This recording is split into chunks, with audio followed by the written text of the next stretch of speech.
Listen, if you're a seller, especially over the last 18 months, not so much anymore. But over the last 18 months, you could get by with listing your house with anybody, and it would probably sell. But guys, those days are over.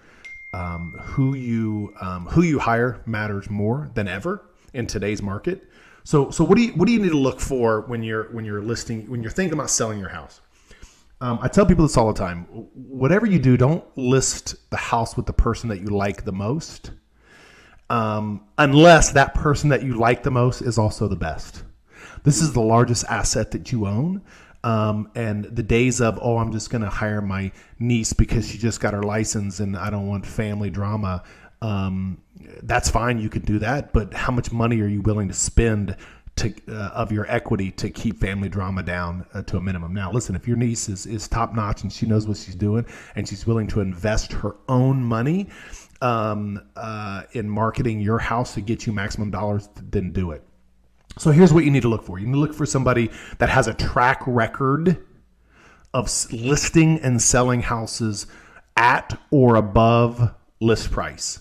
Now, the above part is a little bit over now, but at least close to asking price, right? Not somebody that's just going to come in and say, okay, you're a $500,000 house. Oh, let's put it on the market for $600,000, and you've somewhat convinced them, or they've somewhat convinced the seller that they're going to get $600,000, and then all they do is disappoint them and ask them for price reduction after price reduction after price reduction.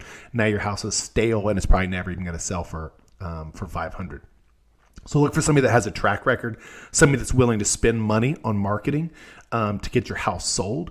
And then somebody that's knowledgeable for when something comes up. And I don't mean if something comes up. I mean when something comes up in the transaction. They're able to navigate that problem and it doesn't affect you. You know, I use the analogy. Every plane ride I've ever taken has had turbulence. 95% of them I didn't feel. And it was because the pilot either knew how to avoid them or he knew how to handle them. Okay, same thing in real estate transactions. 95% of all transactions have an issue. We don't want, at David F. Church Real Estate, we don't even want our sellers knowing that there was an issue. We want to handle it and fix it before we even have to get them involved. Now, sometimes we have to get them involved, but you need to have somebody knowledgeable on how to protect you when something comes up. Sometimes finding the buyer for your house is the easy part. It's getting you to the closing table with little to no problem and maximizing your profit. That's the hard part.